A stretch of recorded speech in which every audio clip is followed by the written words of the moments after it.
और एक टीचर की भूमिका ही है जो व्यक्ति को रोशनी दिखाने की काम को करती है।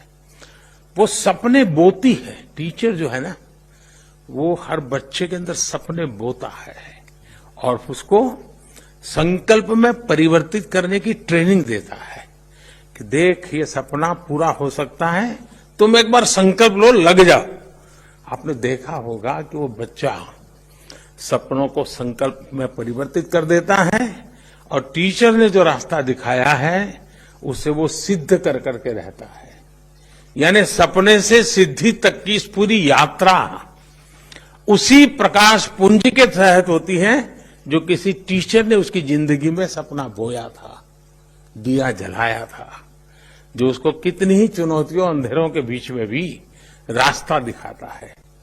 और अब देश भी आज नए सपने, नए संकल्प लेकर के एक ऐसे मोड़ पर खड़ा है कि आज जो पीढ़ी है, जो विद्यार्थी अवस्था में है, 2047 में हिंदुस्तान कैसा बनेगा, ये उन्हीं पर होने वाला है और उनका जीवन आपके हाथ में है। इसका मतलब हुआ कि 2047 को देश गढ़ने का काम आज जो वर्तमान में टीचर हैं, जो आने वाले 10 साल 20 साल सेवाएं देने वाले हैं, उनके हाथ में 2047 का भविष्य तय होने वाला है। और इसलिए आप एक स्कूल में नौकरी करते ऐसा नहीं है, आप एक क्लासरूम में बच्चों को पढ़ाते ऐसा नहीं है, आप एक सिलेबस को अटेंड करते ऐसा नहीं है, आप उसके साथ जुड़ करके उसकी जिंदगी बनाने का काम और उसकी जिंदगी के माध्यम से देश बनाने का सपना लेकर के चलते हैं।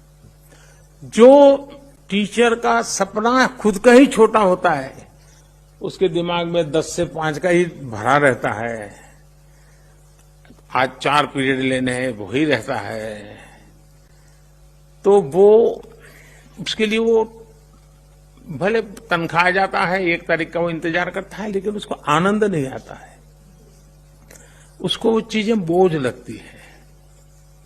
लेकिन जब उसके सपनों से जुड़ जाता है तब ये कोई चीज उसको बोझ नहीं लगती है।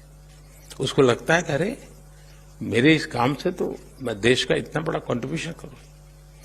अगर मैं खेल के मैदान में एक खिलाड़ी तैयार करूं और मैं सपना संजोऊं कि कभी न कभी मैं उसको दुनिया में कहीं न कहीं तिरंगा झंडे के सामने खड़ा हुआ देखना चाहता हूं, आप कल्पना कर सकते हैं आपको उस काम का आनंद कितना आएगा, आपको रात रात जागने का कितना आनंद आएगा।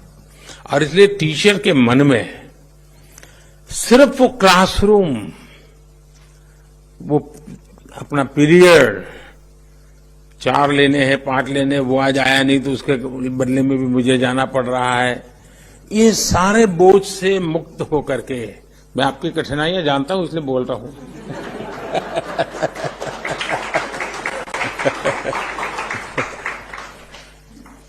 तो उससे बोझ से मुक्त होकर के अगर हम इन बच्चों के साथ, उनकी जिंदगी के साथ जुड़ जाते हैं।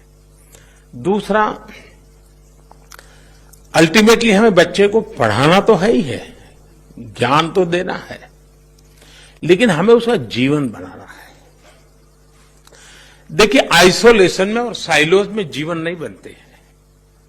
क्लासरूम में वो एक देख लें, स्कूल परिसर में कुछ और देखें, घर परिवेश में कुछ और देखें, तो बच्चा कॉन्फ्लिक्ट और कॉन्ट्रडिक्शन में फंस जाता है। उसको लगता है मां तो ये कह रही थी और टीचर तो ये कह रहे थे और क्लास में बाकी जो लोग थे वो तो ऐसा बोल रहे थे। उस बच्चे को दुविधा की जिंदगी से बाहर निकालना है हमारा काम। जातक विचार, वास्तु विचार, माटी परीक्षा पई संपर्क करंतु साधक नागानंद को 9439159052।